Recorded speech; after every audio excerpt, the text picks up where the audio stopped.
Hello, and welcome back to another episode of Mona's Rants. I am your host, Mona Sheikh. You guys, today is the inauguration day, and I think for so many people, my entire posts on YouTube are just filled with people breathing a sigh of relief, breathing easy. People are saying as if they've lifted some weight off their chest, off their shoulders, and I think so many of us are feeling that way today. And I want to point out something. Like for me, it was all about Kamala Harris. I love Joe Biden, but for me, I feel almost like people weren't even paying so much attention to Joe Biden, but they were paying more attention to Kamala Harris, mainly because Kamala Harris, I mean, so on so many levels, like there's so much history has been made.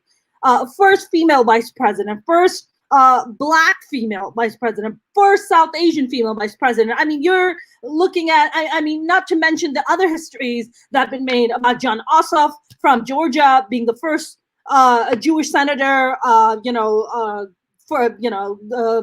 Warnock being Senator Warnock being the first Black senator from Georgia. I mean, so many of these amazing histories have been made. But I think for me, the reason why it was so emotional, and it has been so emotional, I'm going to say this without crying, because I feel I've always felt like I'm an underdog. It's my voice has never, I feel like, even growing up, has never had much value or worth in the environment.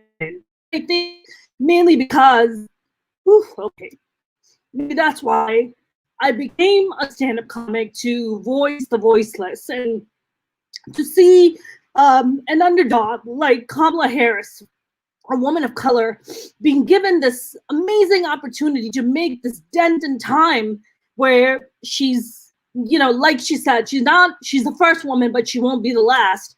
But to see that, it almost feels like there's a dent in time. There's this shift that has happened in the universe, where we will never go back to the old time. We can never now say, hey, there's never been a female vice president. There's never been a female, hopefully a female president in the next election. But this is really an underdog, and really this winning on a level, given an opportunity where it really speaks to what the American dream is. And the American dream is that even if you are an underdog, even if people don't initially believe in you, even if you think that you can't be in a position, but you have a dream and you're willing to work hard for it, honesty matters, and dignity matters, and character matters. And those are the things that really spoke to me today about seeing Kamala Harris take that oath, to see someone who looks like me, who also has fabulous hair, up there taking the oath. And that is what meant to me the most. But minus the emotional sentiment, I wanted to bring back my very talented and informed regular on the Mona's Rants here. Welcome back. Hello, how are you? I'm well. How are you, Mona? Johnny, it's been emotional, man. It's been today has been very emotional. I just I cry, then I get normal, but I cry a little. How has it been for you? Initially when we were just watching it as it was unfolding this morning, because it was, it's morning for us in California. Biden was inaugurated about 8 minutes earlier than scheduled. Yeah. So it was, it was before 9 o'clock our time. It was really, really a relief. I think that what you may see in America now, and I watched some of the first press conference with what's the woman's name, Jen. The redheaded woman who's the White House press secretary. You could sense the change in timbre immediately, just from the body language and the tone of voice of Biden's press secretary. I mean, Trump's first press secretary came out, with his dukes up, Sean Spicer, and the first thing he wanted to talk about was how awful the press was underestimating how many people were at the inaugural, Jen Psaki, I guess is her name, came out and said, I'm just going to, we are not always going to see eye to eye, but I'm not going to antagonize you. And I'm just here to answer your questions. So she gave a fairly thorough job of what she did.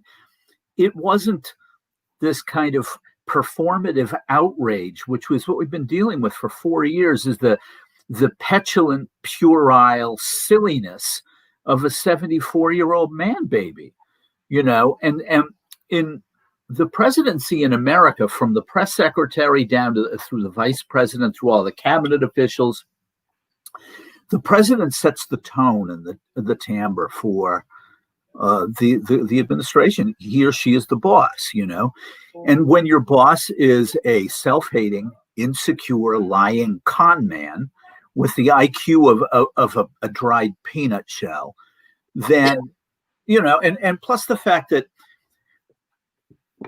one thing that is overridingly evident, I don't think, Trump's fans have thought this through all the way, is that Donald Trump, as opposed to Joe Biden, Donald Trump is marinating in a deep stew pot of self-hatred. And I think, Joe Biden is from the working class, has suffered an unthinkable tragedy. Yep. And he's persevered, and he is a reasonable centered person. I didn't have the attachment to the significance of Kamala Harris as much as you did, because she's a South Asian woman and you're a South Asian woman too. But because of her husband, one of my people is finally in the executive branch. Yeah. The first Jew. Doug Emhoff is the first Jew. So all of that stuff is fine. But what I've noticed is the sense that you get when you are checking social media out is the bitterness of the people who lost the election is tempered with their understanding that we really lost bad. Okay, there's no reason for us to lose the Senate, and we lost the Senate. There is Biden should never have beaten Trump by 7 million plus votes. Trump was the incumbent president during a crisis. Yep. No incumbent president during a crisis has ever been replaced other than Herbert Hoover in the country's history. So when you're likened to Herbert Hoover, or James Buchanan, like, you're terrible. you're lousy. You suck. You shouldn't be doing this job. That's right. So if you've been following the events of the day, I mean, I don't care about Katy Perry or John Bon Jovi or the musical acts. I liked Lady Gaga, though. She was cool. Yeah. J-Lo was lip syncing, but it was.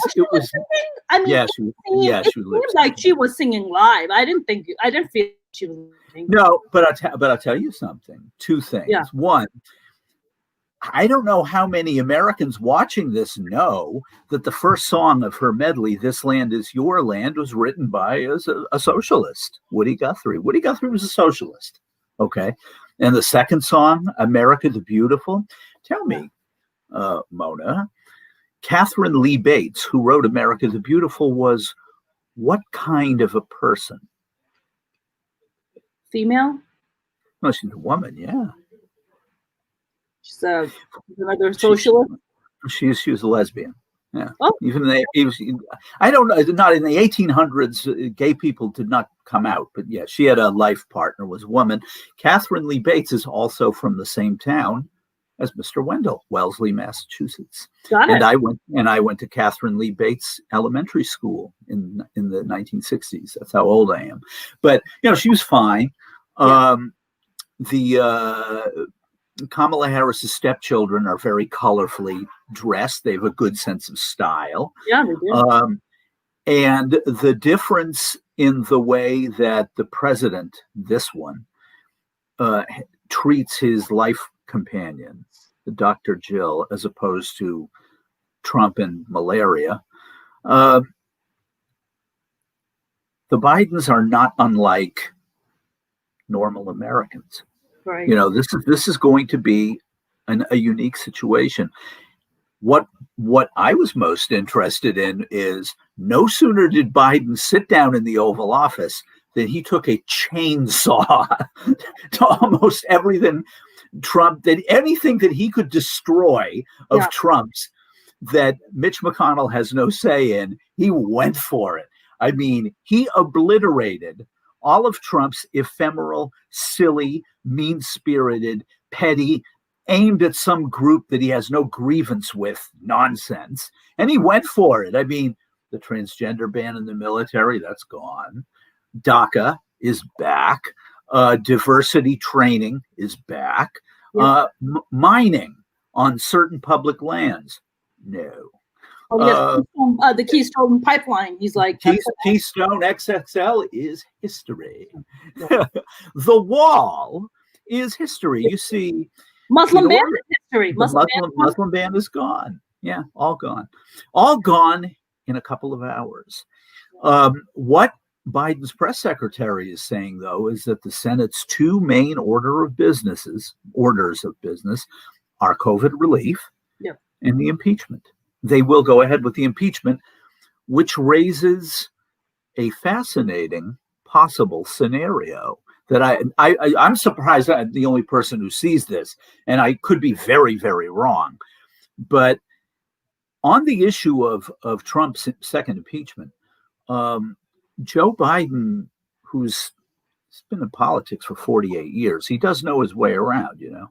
Yeah. Biden can come to Mitch McConnell and make a deal with him on this, one that will make Mr. McConnell very happy, and one that Mr. Biden can negotiate certain things that he wants out of Mr. McConnell. And this is what it is.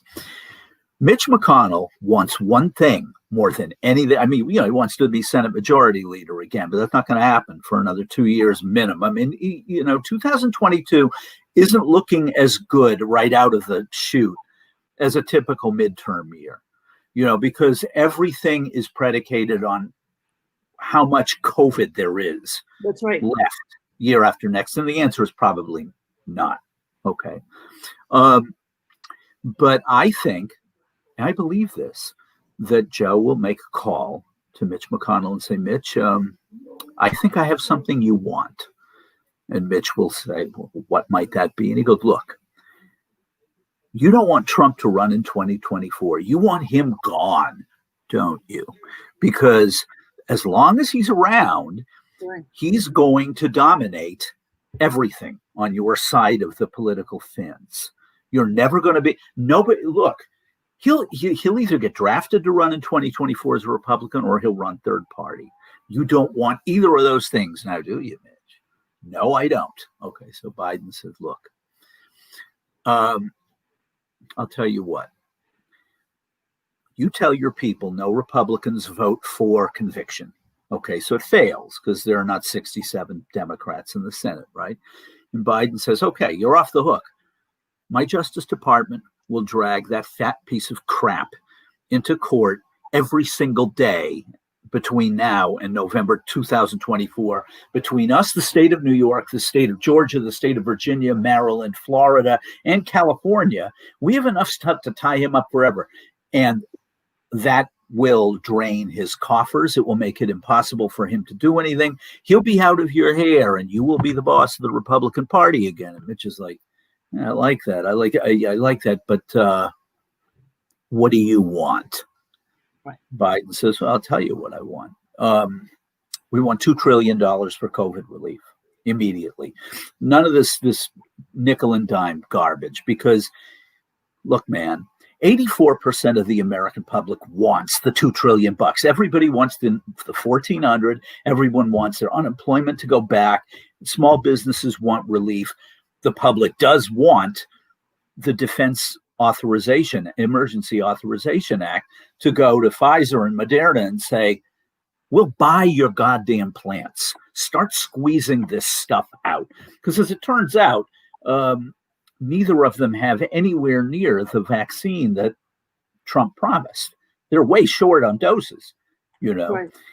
So, well, because we want that $2 trillion now, and in the fall, I want $2 trillion for infrastructure. This country has to be rebuilt. It's falling apart.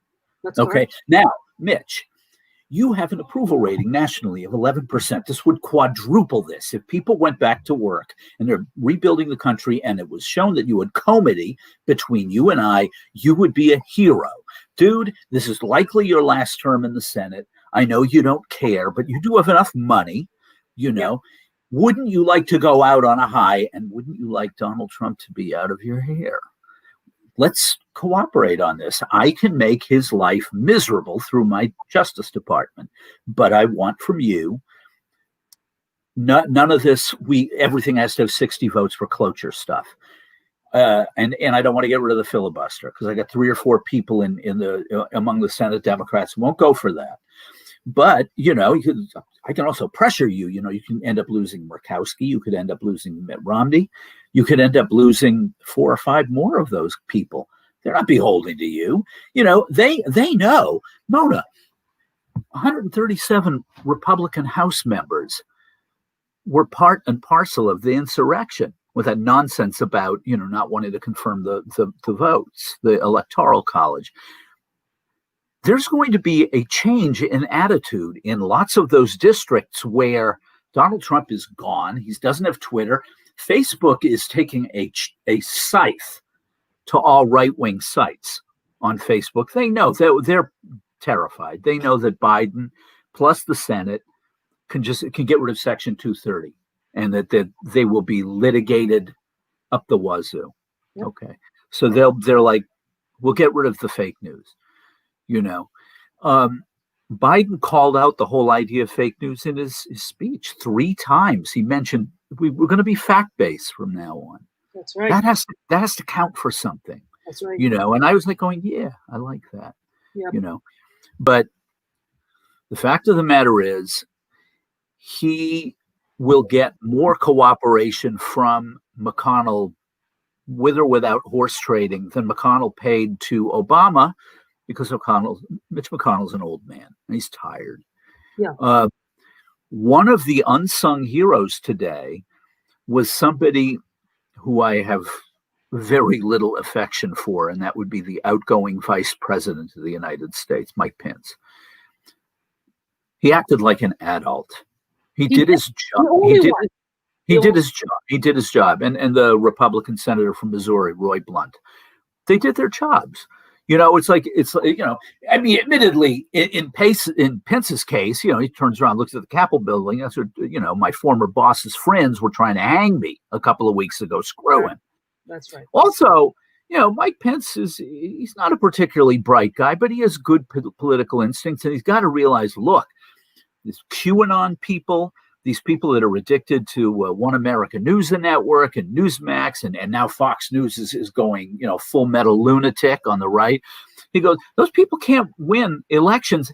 And, a lot of them won't vote in Republican primaries. So this myth of these angry right-wing nuts that dominate Republican primaries, a lot of them are really, really angry at the Republican Party. You said that this election was rigged, and yet you rolled over. We'll never forget this, and we won't vote for you again. Mike Pence is like, they can't be 20% of the Republican Party, really. Like these people, we've seen special elections and they don't come out. Mike Pence wants all the old country club Republicans to go, this Pence is sane. He's normal. This 20% that you just mentioned, I think that 30% hardcore Trump supporter base is not the same as being a 30% hardcore supporter of the GOP. Those are 2 separate things, right? Oh, yeah. No, it's become a GOP, right? Yeah, it's become a cult of personality. Right, sure. Right. But the thing is that, out of sight, out of mind. If Twitter doesn't let him back on, and Facebook and YouTube and Instagram don't let him back on, he's going to be on Pornhub, Johnny. That's where he's going to be.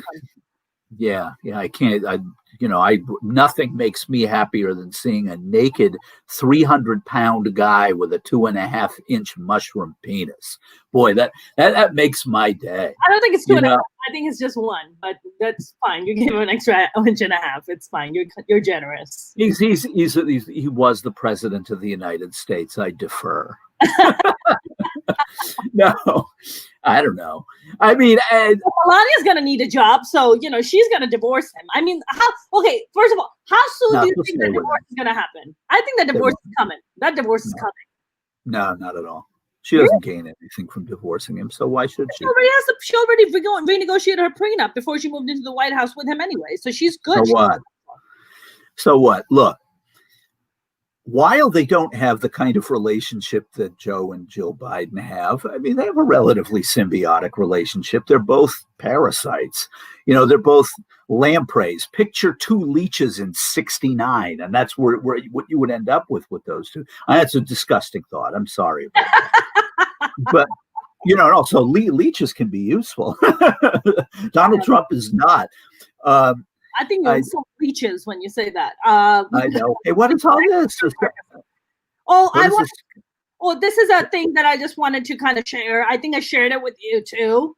Kedron Community Care Clinic has an excess of vaccines. And they're saying that people who are under the age of 65, they're saying because they don't have the freezers to put these vaccines away, they're encouraging people under 65 to show up to this clinic and get vaccinated, or these vaccines would be thrown to trash. So that's what's happening. So I wanted to just share that information with you. Yeah. Send that to me in an email. I'll call them tomorrow. Okay. I mean, South Avalon Boulevard's a haul, but I don't care. And they're saying the earlier you get there, the better. Like 7:30 in the morning, get there. Like it's quick. Me want me jab. Yeah, me too. Me too. So yeah. I get the sense, and maybe I'm wrong here, but I get the sense that even Americans that are on the right, other than the ones that are hopelessly addicted to their insane media, have had enough. They're tired of this. They're tired of look, I can go 15 rounds with anybody, but if you want me to go 16 to 30 rounds with people, it's just like, no, I can't do that. And you're asking me to go into the 16th round of a fight here. I just don't feel like it. You see them on social media and they want to fight with you all the time. But then, you see others who are just like, they've had it, and a lot of the QAnon types are like, what happened? I thought he was going to be reinaugurated. I thought he had a second term. I thought that they were going to pull Biden and Harris off the steps of the Capitol and arrest them. And gee, do you think this thing might have been garbage, nonsense, hooey, flim flam? That's right. Puke, because that's what it was. Like you people fell for stuff that no fourth grader in Los Angeles would fall for. Okay. Yeah. Maybe in Mississippi, but not in LA. No, I mean, I don't know what they were thinking, but the fact of the matter is that Donald Trump's entire vibe as president of the United States is, how do I stick it in the eye of the libs? Everything I do is going to be to stick it to the libs because my base loves that. And they tell me they love me, even though he hates himself and he hates his base. I mean, pardon Steve Bannon, who was scamming his base. Steve Bannon stole money from Trump supporters. He's a thief. He's really a common thief, right? Johnny, if rosacea was a person, it would be Steve Bannon. Like when I saw him, I was like, if rosacea, the skin disorder, was a human being, it would be Steve Bannon. Like, I wouldn't say that. I'd say pernicious, impervious to antibiotics, skin-eating bacteria is Steve Bannon. You can go that way. Yeah. No, I think like a gangrenous limb hanging by a bit of black tissue is Steve Bannon. He's utterly useless. But the thing is that everything in the last 4 years is let's stick it to people who think they're so smart. Yep, you everything is know? about wars. Everything is about fight. Everything, and what I really, really appreciated what President Biden said was that it politics We have to unite. We have to unite. we have to unite, but politics doesn't have to be a war. Like, it doesn't have to be this crazy war where if you disagree with me, that all of a sudden we're just going to war with each other. It's like, no, let's go back to civility. Like, we can have disagreement, but we can be civil about it, right? And that's what just but Joe is smart enough to know that the Republican Party at this point is so completely owned by its media, by these blabbermouth imbeciles that are on talk radio, that are on Fox and OAN and Newsmax, Breitbart, and Instapundit and all these sites. Like these people are they're pea brains. But the thing is they do know they understand the psyche of the reactionary, which is, like I said, it's performative outrage. It's like it's like a skit almost. Like, let's put on a show in my basement, and I know which will make all the neighbors talk, and you drop your trousers or something. That's what it's like. It's like this. It's performative outrage. It's like, find something, blow it up into a catastrophe, and claim the end of the world is it's like the war on Christmas. Like, there is no such thing, or. It's an anti-Jewish Semitic, John. It's sentiment, rather. It's just a way of saying, it's the Jews who want to take over. It's just like, we barely got Doug Emhoff in there, barely. We do. we want to take over. Take over what? But it's really funny is that a friend of mine who lives in Nebraska was telling me. He said, one thing that you people in California don't understand, he said, is that forget this nonsense about economic insecurity and all that. He said, it's racism. They don't like dark-skinned people. They hate it when the government regulates them so that they can't pollute the crap out of their land and makes them mingle with people of color and LGBTQ people. They don't like the government telling them that, and they really hate Mexicans. He said, that's what these people all are. He said, what do you think Trump's appeal is? He's a boneheaded, angry, illiterate, racist chucklehead who shouldn't be in the position of power, but he's just like the people who love him. That's right. And he's this billionaire's kid from Queens, New York. They identify with him because he's such a dolt. And I think that it's really good we're not going to have to talk about him or think about him anymore. But I think it's pretty funny that he got a lot of votes that no other Republican is ever going to get, no matter who they nominate. You're going to have to find somebody who is convincingly meat-headed enough to give these people hard-ons, for their bigotry. Anybody who appears to be a faux racist, they don't want that. They if Rush Limbaugh weren't dying of cancer, he'd be perfect for them in 2024. I know they've even talked about that fat guy that used to wear the bow ties, Tucker Carlson, that doughboy. Yeah, no, they think he'd be perfect. Tucker Carlson. It's like, can you imagine Tucker Carlson debating Kamala Harris? She'd be looking at him like she'd probably put her hand on her hip, look at him, and she'd say, "You don't have the first idea of anything you talk about. You never have an opposing point of view on your show. I've seen your show, doughboy. You never have an opposing point of view because of anybody who is capable of reason and logic is going to tear you to pieces because you're a reactionary. All you know how to do is hit the hot buttons of frightened little people." Okay, but to the average person who's not scared of everything and pissing their pants 24 hours a day, you're just a smug, obnoxious reactionary. What about Alex Jones, Johnny? That you don't think they're gonna go after Alex Jones and be like, Alex, come on board, come here? Alex Jones might get 2% the vote even in a Republican primary. Infowars is the classic example of what happens when you shut the spigot off. All of a sudden, it's still a profitable venture, but not much. Yeah. Yeah. I saw like a video of Glenn Beck talking the other day, right? And people like, is he still alive? They yanked him off of all platforms. He has something, his Blaze TV, but nobody watches it. It's too hard to access. So, what did he get? Why did he get yanked, Johnny? I can't remember, but it was. He said something unbelievably stupid. But I mean, does that every day? But that's I used to. I was on a right-wing radio station for 8 years, something like that, and I'd have to sit and listen to promos for Glenn Beck, Sean Hannity, Limbaugh. What's the one who was in the CIA or something? Buck Sexton. I wanted to go, hey, Buck. What do you mean, Buck? What is it? Is it like so that we don't call you Doe Sexton or you Sexton? So what do you have, like a gigantic set of antlers or something? Buck, Buck. What are you kidding? It's like that's like a joke name.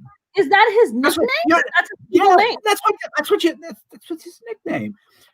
The most famous Buck in American history was Buck Owens. He was a famous country singer from before your time. Buck Owens. He was the host of the show Hee Haw forever. Okay. Buck was from Buck Owens. Okay. Buck's real name was Alvis Owens. You know who Buck was? Buck was a mule on the Owens farm. They named him after a mule. It's like, hey, Buck Sexton, are you named after a jackass too? It's like, and you listen to these guys. I'd listen to their promos, and I'd be like, what's wrong with these? The other night, right? The other night, it's going to be inauguration is coming. Everybody's waiting to see who Trump is going to pardon. Sean Hannity comes out and starts raving about Hillary Clinton. It's like they're lost. It's one of these things like you had a clue a long, long time ago, but you wouldn't evolve. Right. If you don't evolve, you die. Evolution of the species means adapt. I don't think they're going to be able to adapt. I think, for one thing, McConnell must understand on some level that the people of the United States are really pissed off. And it's very, very easy to, now that the Democrats have the Senate, Schumer can come forward. We want 1.9 trillion, 300 billion for vaccines, X amount in cash, and we want it again later in the year. Okay. Now, I know that by executive order, no student loans are due until October 1st. Yeah. Let's see, there were a few others. Eviction and foreclosure moratorium was extended. And, I think that once they figure out exactly how much vaccine do we actually have, how much can we, squeeze out of Pfizer and Moderna, whose vaccines have been, the waiver on their approval has gone through. We know in the first week of February, which is pretty soon, AstraZeneca and Johnson & Johnson are both up for the same emergency use authorization. And those two vaccines don't go bad. They're stored at room temperature, they're one shot, and they're typical vaccines. They're not as effective, but they are 80% effective, which is as good as a vaccine really has to be to end a pandemic. Also, Johnson & Johnson has long-standing relationships with drugstore chains, Walgreens, Rite Aid, CVS, Amazon, Walmart, and all the little mom and pops. So they can get their, Johnson & Johnson could theoretically get 40 million doses into stores in a week, and you wouldn't have to do the drive-through thing because they're not refrigerated. You just go to CVS, you wait, they blast you. That's it. You don't have to, and it's a one-shot deal. It's not two. Well, Johnson is Johnson, so it doesn't have to be kept in these special freezers the way Pfizer and Moderna have to be. No, it's room temperature. Yeah, it's a typical vaccine. Most vaccines are like that. Yeah. I know a lot of people have had most vaccines had to be refrigerated at a certain temperature. Sure. But you got to figure, for one thing that's really interesting, in California already, 7% of the population of the state has been vaccinated. That's not very high, okay? But we've had the vaccines for a month, okay? So you got to figure, say, you double that every month by Memorial Day, you get 65-70% of the state of California is vaccinated. Life returns sort of to normal. Yeah. Okay, because and these vaccines they work with the variant, but the idea is to get the vaccine into you before the variant does, because the variants figure out how to get around these things. Mm-hmm. But we'll see how bad that is. But the thing is that what was really good seeing Biden and Harris today is you realize that people who aren't owned by their resentments are in power. These are, Joe Biden and Kamala Harris are bureaucrats. Okay. And, they're forward-thinking bureaucrats. Also, they know who brought them. Okay. They know, there can be this George Floyd nonsense. This mistreatment of African-American men has to end. It has to end. With Biden's speech. I mean, it was very. What struck me about his speech. I mean, even Chris Wallace on Fox News was like, he's like, I've been watching presidential speeches since 1961, and this was hands down the best speech I've ever heard. I mean, that says a lot, right? There's just so much humanity. There's so much. I mean, there's just so much humanity. You do know that Fox's viewers wanted to crucify him for saying that, right? Of course, I'm sure. It's like you can't have an opinion that doesn't give me a boner. I want a boner. It's like, say something terrible about this guy. It's like, the thing is we're watching old Joe up there, and for one thing, he and his wife have a good relationship. They appear to be friends on top of everything else. Yeah. That's a relief. Okay. Yeah. It's like he gets along with his wife. That's a pretty good sign. Yep. He has 2 rescue dogs. He loves dogs. That's a good sign. The inauguration that he. The inauguration. And it's a rescue shepherd. I saw the whole video of a major and the other one. Yeah. He loves animals. He takes public transportation when he can, and is obsessive about the history of aviation. And he's deeply passionate about the well-being of veterans, which Donald Trump used them as props. Hey, he called suckers and losers. This is why you figure 5, 6, 7, 8 weeks after Trump's gone, and the memory of him fades. It isn't that people will start to look back on him nostalgically, like, he was funny, I mean, it was never a dull moment with him. I don't think that's what they're going to be thinking. They're going to be thinking like, I mean, I pay taxes and I get something from my tax money. This guy was a thief. He's a criminal, Plus, we have no idea what's barreling down the pike at him. What's going to come out in the impeachment trial, when his finances are revealed. Joe Biden now knows what Donald Trump's taxes looks like. I'm sure he has a copy of them. Of course he does. And he can say, we're releasing them. You can't. Oh, what do you mean I can't? Of course I can. Oh, supposedly, Trump did leave Biden a nice note. He actually did. He did. Yeah. Biden. Nobody knows. Biden is going to get Trump's permission to reveal what it says, but he said it was very generous of him to write the note that he did. I think Biden is himself a very generous man, so I think he just tries to soften the blow. So I think he's just like, he was being generous because he doesn't want any more. Well, one statistic that is critically important that people may be overlooking is that Biden goes into the presidency with an approval rating just slightly under 60%. about 58, 59% is where he is today. And it'll go up in a week or two. Trump never broke 50%. Okay. So Biden already has more backing of at least 10% of the American people that Trump never had. And if the pandemic begins to recede as an issue, as more and more people become vaccinated, as maybe a therapy or two is devised that is cheap and over the counter, that mitigates symptoms, because after all, it's the symptoms of COVID that kill you,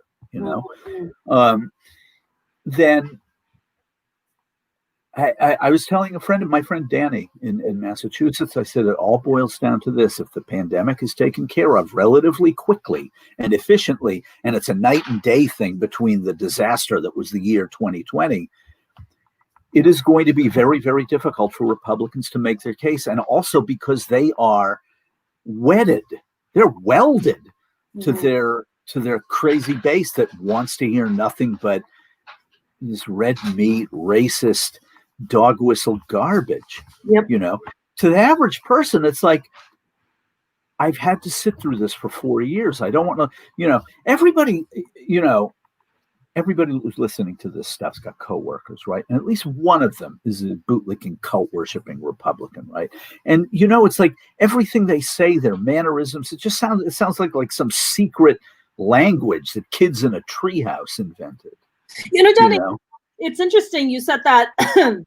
I was having a conversation with someone who lives in Orange County, which is, and I was just like, this person's probably a Republican, Trump lover. And they're like, no, I'm a liberal Democrat. I've always been a liberal Democrat. I'm registered. I'm like, oh, that's great.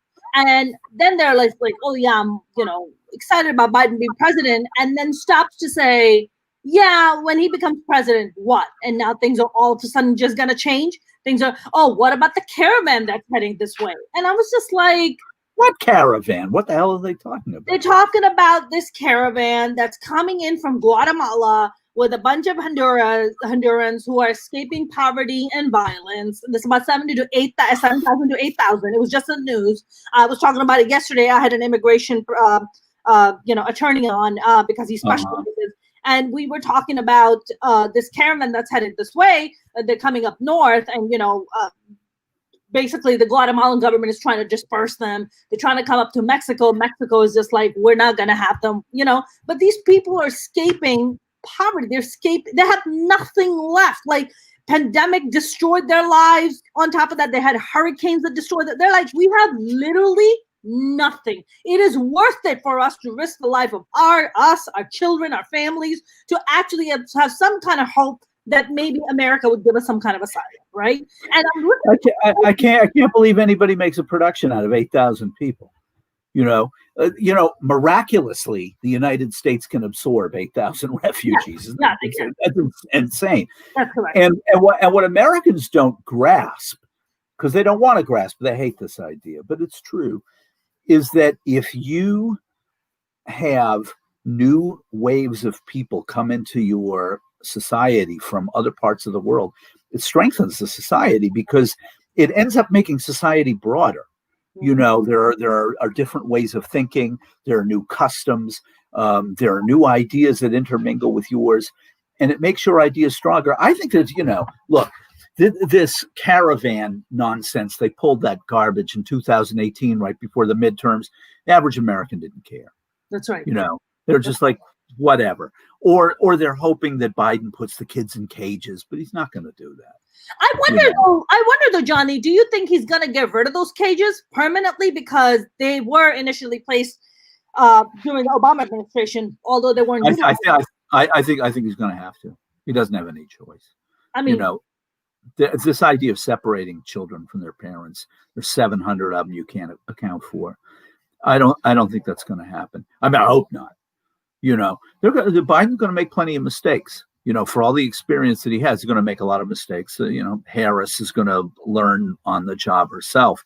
Yeah. But the thing is that they will try to make decisions that are based in the well-being of the majority of people in the United States, I think, whereas Trump was only interested in, sucking up to his base, right. and profiting from it. He was more and more is going to be revealed, and it'll be inarguable that he will be the most corrupt person ever to hold the office. Hands down, Johnny. Johnny, I guess my biggest question is that you have 75 million people in one hand who are hardcore, who are Trump supporters, and then you have 80 million on, who voted for Biden, people like you and me. I guess the question becomes, it's like Biden really has to handle the pandemic really well. We have to bring the economy back. The jobs the unemployment rate needs to drop.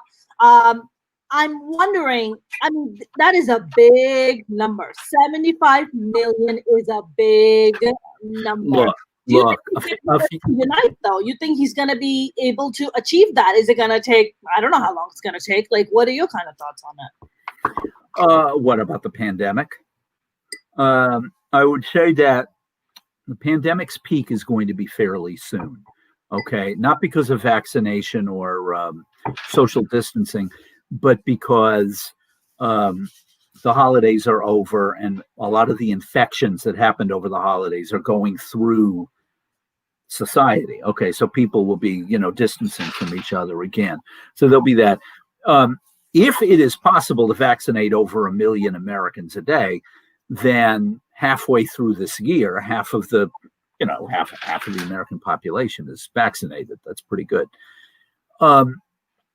On the issue of Trump getting 74 million votes, which he did, and it is the second most votes anybody's ever gotten in history. The thing is, he was running an election where the first most happened to be in that election. I think at least 10 to 12% of the people who voted for Donald Trump in 2020 won't vote for anybody else. I really think that it's a cult of personality. They have no loyalty to the Republican Party at all. The idea that you could replace Trump with somebody of the personal magnetism of a Ted Cruz or a Josh Hawley, forget it. Traitors. Forget it. For one thing, if they're not expelled from the Senate, I know, Cruz in 2024 will be up for re-election in a state that is almost in parity. Okay.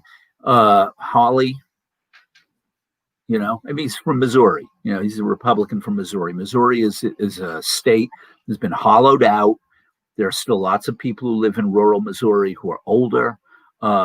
There's a very, very small Asian Latino population. The two big cities are blue and everything else isn't. So Hawley is pretty safe in Missouri. I think the thing is, though, is even in Missouri, people do not like insurrectionist sympathizers, which is what he is. Look, once you have Trump out of power for a certain amount of time, the allure of Trumpism disappears because it's as a cult of personality, its figurehead is gone. That's really important. Yeah.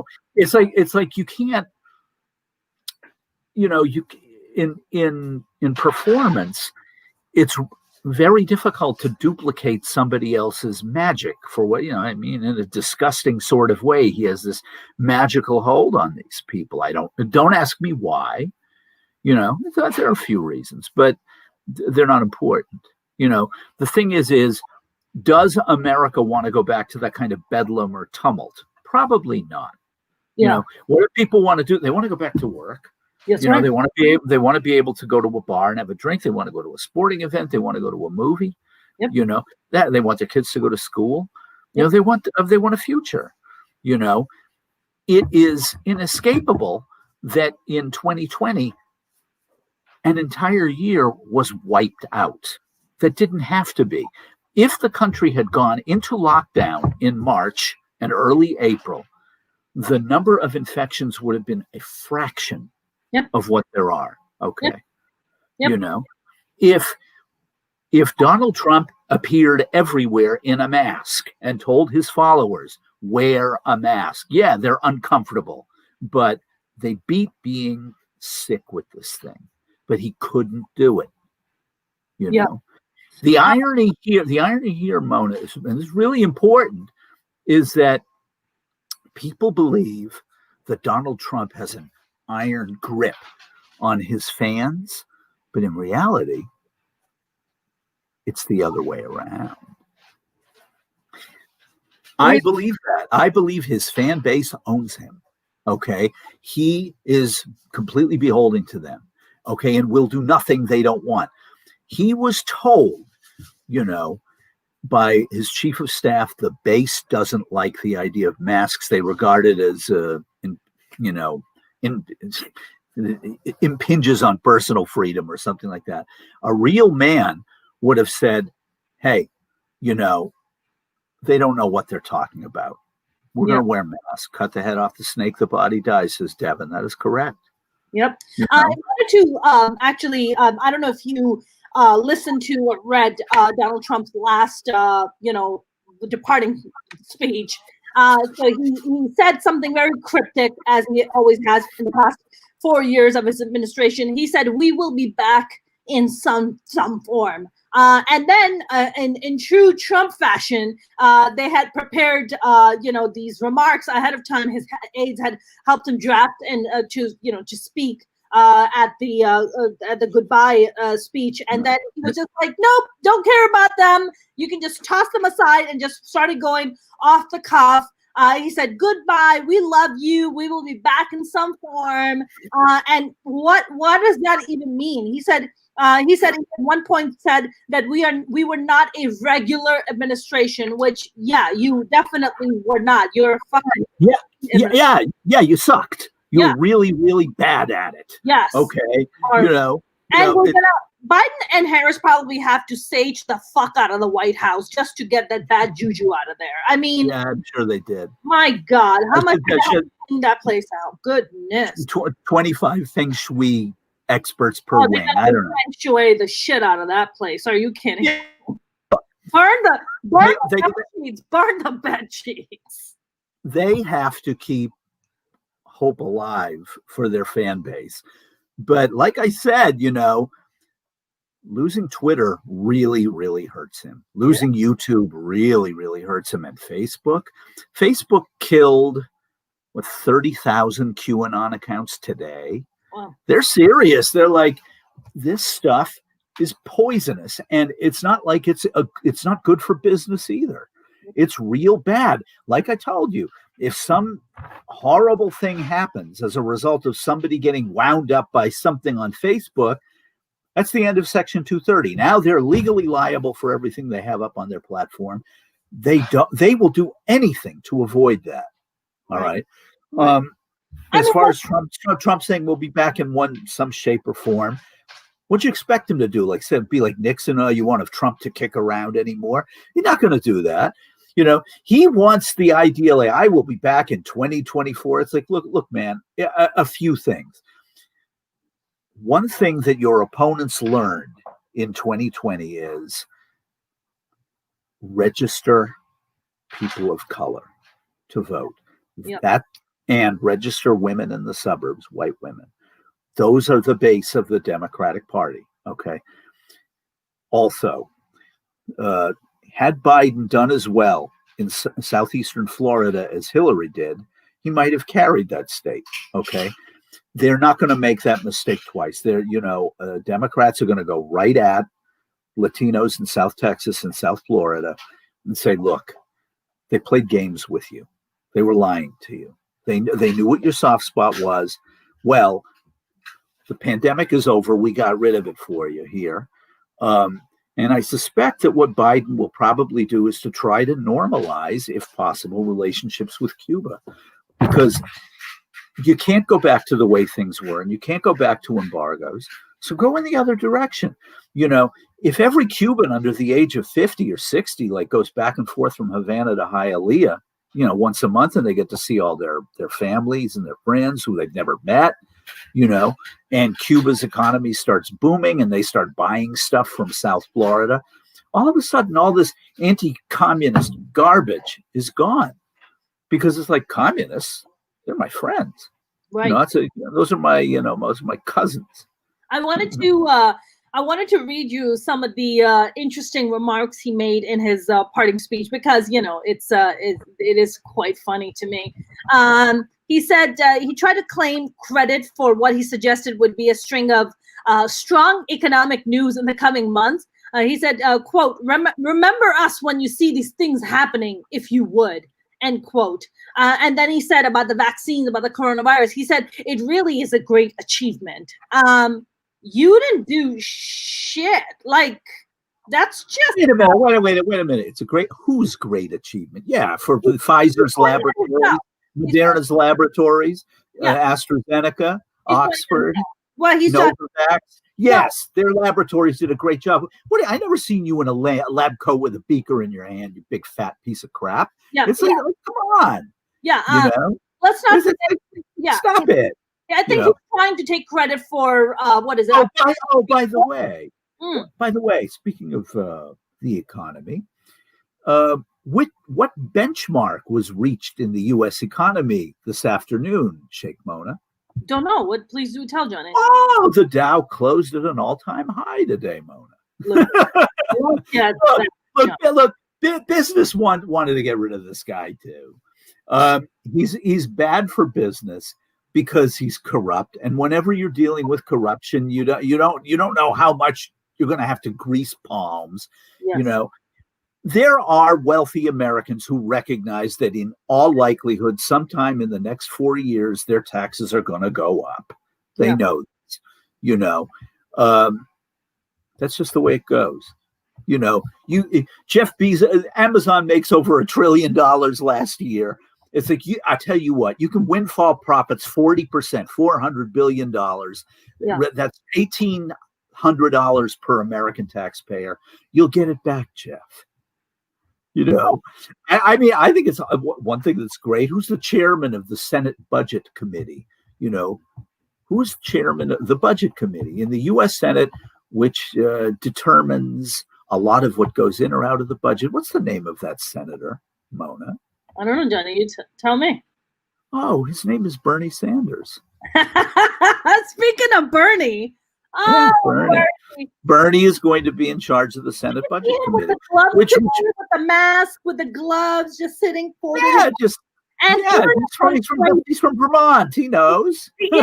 Crazy, Johnny. They put that picture everywhere. Him on the subway, him at waiting for a Subway sandwich. I mean, the internet went crazy that picture. Yeah, they love him. Okay, and they love Biden, and they love Harris too. I mean, Bernie was holding a manila envelope, and it looked like he almost kind of squeezed the inauguration in his just daily run of errands. Like, he was like, I'm gonna pick up the mail and go check out the inauguration, and then I'm just gonna go on with my day to run errands. It almost Speaking of Inauguration Day events, did you see the unbelievable demonstration that they had in Albany, New York, at the capital of that state today? No, yes, I did not. I've been on America this morning, so I have been. The Make America Great types. We're going to stage demonstrations at state capitals, and Albany, of course, is the capital of the fourth largest state in America, New York, right? Albany is the capital of New York. Tell me, Mona, how many people showed up for this demonstration in Albany today? I don't know. 150? Nuh-uh. No. One poor guy drove 45 miles, looked around, packed up and went home. Look, the insurrection on the 6th to an awful lot of people was, wow, when this stuff is serious, it's ugly. It's one thing to, go play soldier, and do all this stuff, but these people are crazy, and I don't want to, most people don't want to be around that kind of thing. Look, if they were being genuinely oppressed, and their backs were against the wall, and they were, righteous revolutionaries, that might have carried some cachet with some people, but really what they were a bunch of idiots who were lied to about the results of a legitimate election that they couldn't accept because their Messiah couldn't accept it. And I got to tell you something. I was reading the legal code today, I do strange things, Mona. I'm a very, very strange man. But I was curious as to what inciting a riot in D.C. consists of, and it's the threshold is not very high, and the penalty is not enormous, but it's up to 18 months in jail. You know, Donald Trump is the former president of the United States. There is nothing in any American law that says he's anything but a private citizen now. He, Junior, Rudy Giuliani, Mo Brooks got up there and incited people to march down to the other end of the street of Constitution Avenue or Pennsylvania Avenue and riot. Okay, which even came out and publicly acknowledged, right? He's like, McConnell came out and he said you incited a riot. You you tried to kill your own vice president. The Speaker of the House, she and I have known each other for 30, 40 years. We don't agree on anything, but one thing we do agree on is I should be able to do my job without you trying to kill me. Okay. It's not a third world country, Johnny. This is not a fucking third world country. The mayor of Washington, D.C. can approach the district attorney for the District of Columbia and say, should we bring charges against Trump, his son, Giuliani, and these congressmen? And they may just go, sure. Yep. Why not? 100%. Do we think we'll get a conviction in Washington, D.C.? Washington, D.C., where 7% of their voters voted for Trump in 2020, 7%. He lost 92-7. Do you think that like a jury would convict Donald Trump? Yes. What would he do? Now, I was talking to a friend of mine today who said that the first person that the government is likely to go after is his second son, Eric. That the dumb one, the one with the gums like a horse. The dumb one.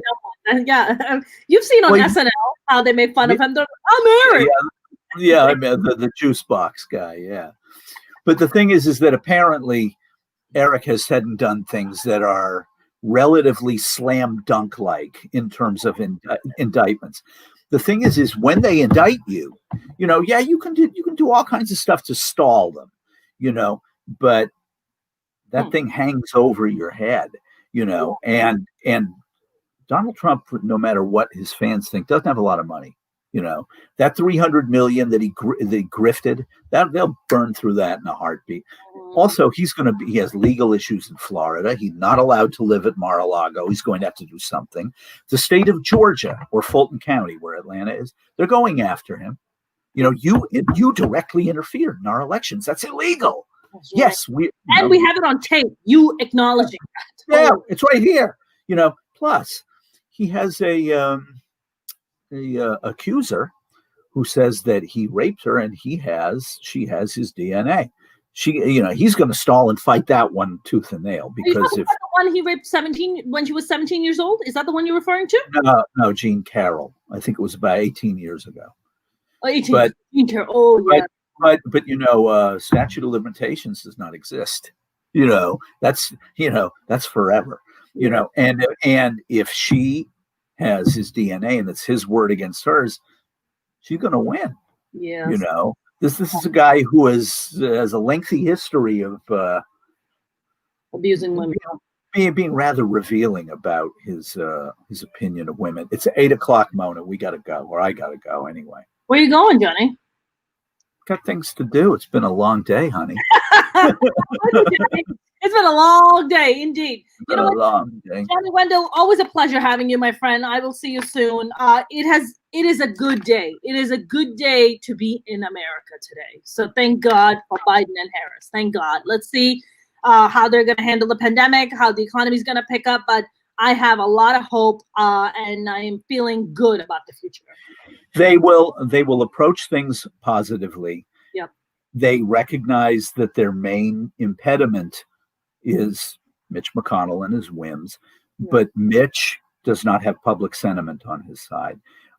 It was one thing in 2009 when Obama took office that people had an enormous amount of hope because the novelty of America being in such lousy shape that they finally elected a black man, the people were like, we'll vote for anybody to get us out of this. And the black guy is we like him better. I've had friends who said, like, look at what kind of shape America had to be in for a black man to get elected, or a black woman to be the vice president, right? And it's like, I don't think McConnell can do it again. For one thing, Barack Obama had only been in the Senate 4 years when he became president of the United States. Joe Biden's been in politics since I was 15 years old, and I'm an old man now, Wow. So, he knows. He's like, Mitch, I got to tell you something. In 2009, we had the mortgage crisis, or the financialization of mortgage crisis, as you remember, from 11 years ago, 12 years ago, right? I was there, John. I was there. Yeah, I was there. Yeah. So that was what we'd call a paper recession. It wasn't really a real recession. The government, if it had taken immediate action, would have wiped it out quick. It could have bought every bad mortgage, and the government could have been landlord to millions of people and gradually sold the properties back. And then nobody loses their homes, nobody loses their savings, right? But they didn't do that because Obama didn't understand that, as compelling as he was, and as articulate and as likable as he is, and as much as people loved his wife, the fact is he was a new kid, and he rolled. Mitch McConnell rolled him. Mitch can't roll Joe, and he can't roll Kamala Harris. Kamala Harris is a prosecutor. Okay. Kamala Harris. She made Kavanaugh cry. Let's never forget that. Let's never, ever forget that. Kamala Harris has ovaries of steel. Okay. She does.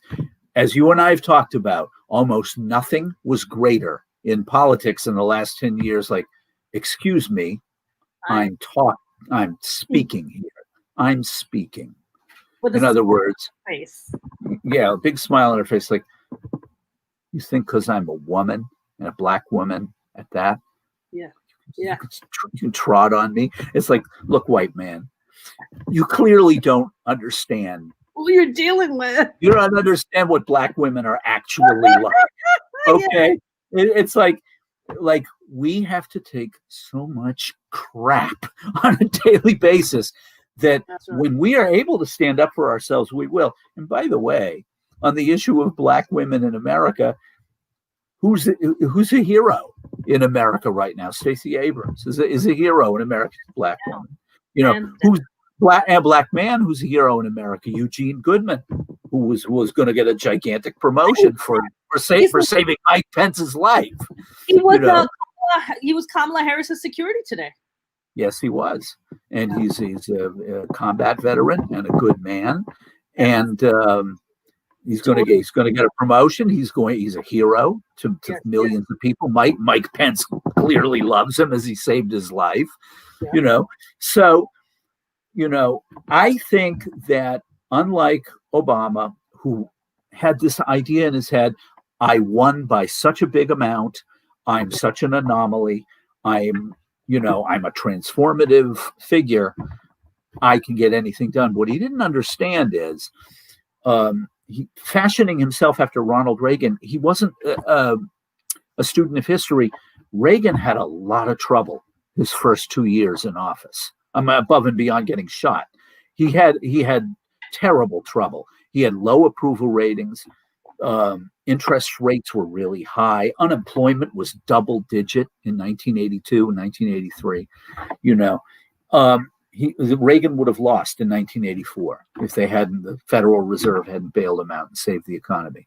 But Obama didn't understand that Ronald Reagan was a charming man. I'm a charming man too. I'll charm people like he did. It's like, for one thing, Ronald Reagan's a white man and a movie star. Okay, you are neither of those things. So you're at a disadvantage. Understand that. How we downgraded from a movie star to a fucking reality show guy. Oh, I know. And the only thing worse than this would be a Fox talking head. So, we're back to, Bowtie Carlson again. Although I guess he doesn't wear the bow tie anymore. Probably because so many people go up to him and try to strangle him with it. I don't blame them. Johnny, I'm going to let you run. Thank you very much, as always, and I will speak to you soon, my friend. All right, Mona, take it easy. Have a good night. That was the lovely Johnny Wendell. I hope you guys enjoyed the chat. I know I always do whenever I talk to Johnny. I always feel I love the quizzes that he gives me because I feel like, oh, great, now I have more information in my head. But you guys, if you haven't followed me on my YouTube channel, please do. It would mean the world to me. You can go to my YouTube channel at youtube.com/Mona Sheikh, which is my last name, and comedian, the word comedian. You can also follow me on TikTok. I'm putting out a lot of new content on there that is also for TikTok. Also, Mona Sheikh Comedian. You can follow me on Twitter and Instagram at Mona's Comedy and on Facebook at Mona Sheikh Comedian. I will be back tomorrow with a brand new guest. You guys have a good night.